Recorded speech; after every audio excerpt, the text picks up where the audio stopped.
Berikut merupakan pasangan struktur dan fungsi organel yang benar, kecuali mikrotubul, pergerakan benang-benang spindel pada kromosom, vakuola menyimpan cadangan makanan, lisosom tempat hidrolisis makromolekul, retikulum endoplasma halus tempat sintesis protein, badan Golgi glikosilasi rantai protein.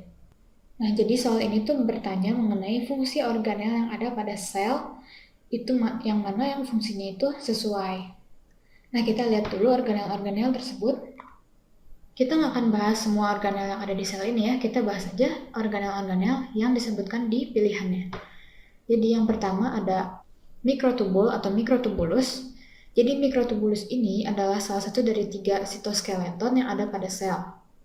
Nah, kerjanya mikrotubulus ini atau mikrotubul ini mengatur alur pembelahan sel.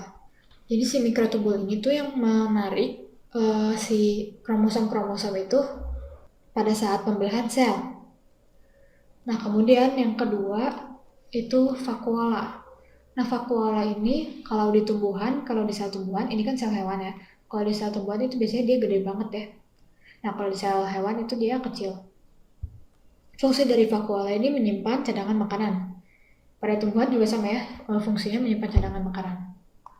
Kemudian selanjutnya ada lisosom.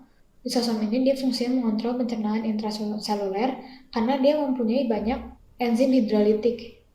Enzim hidrolitik itu gunanya untuk melakukan hidrolisis ya, hidrolisis makromolekul. Selain itu, lisosom juga berfungsi sebagai autofagi ya. Misalnya itu hilangnya ekor katak pada katak dewasa, kan tadinya berudu tuh punya ekor. Nah, pas dewasa itu nggak ada ekornya. Nah, itu merupakan salah satu kerja dari organel lisosom ini. Kemudian selanjutnya ada retikulum endoplasma atau RE halus. RE halus ini mempunyai beberapa fungsi, yaitu sintesis lipid, metabolisme karbohidrat, detoksifikasi obat-obatan dan racun.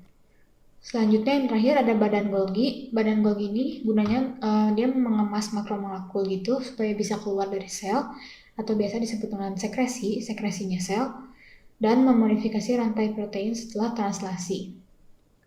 Sip, berarti kita lihat aja soalnya. Nah, yang pertama mikrotubul. Pergerakan benang-benang spindel pada kromosom. Mikrotubul tadi apa gunanya? Mengatur alur pemberahan sel. Jadi ini benar ya. Kemudian vakuola, penyimpan cadangan makanan. Yang B juga benar. Kemudian yang C, lisosom, tempat hidrolisis makromolekul.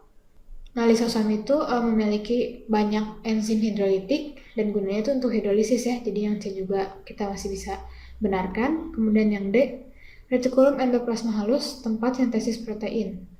Nah, retikulum endoplasma halus itu bukan tempat untuk sintesis protein. Tempat sintesis protein ini harusnya di ribosom,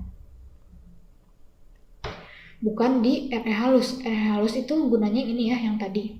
Berarti kita bisa tandain dulu kalau yang D ini salah ya. Kemudian yang E, badan Golgi, itu untuk glikosilasi rantai protein. Nah, glikosilasi ini adalah modifikasi rantai protein setelah translasi. Nama prosesnya itu glikosilasi. Berarti yang E juga kita bisa benarkan ya. Nah, berarti soal ini itu yang jawabannya paling tidak tepat itu yang D ya.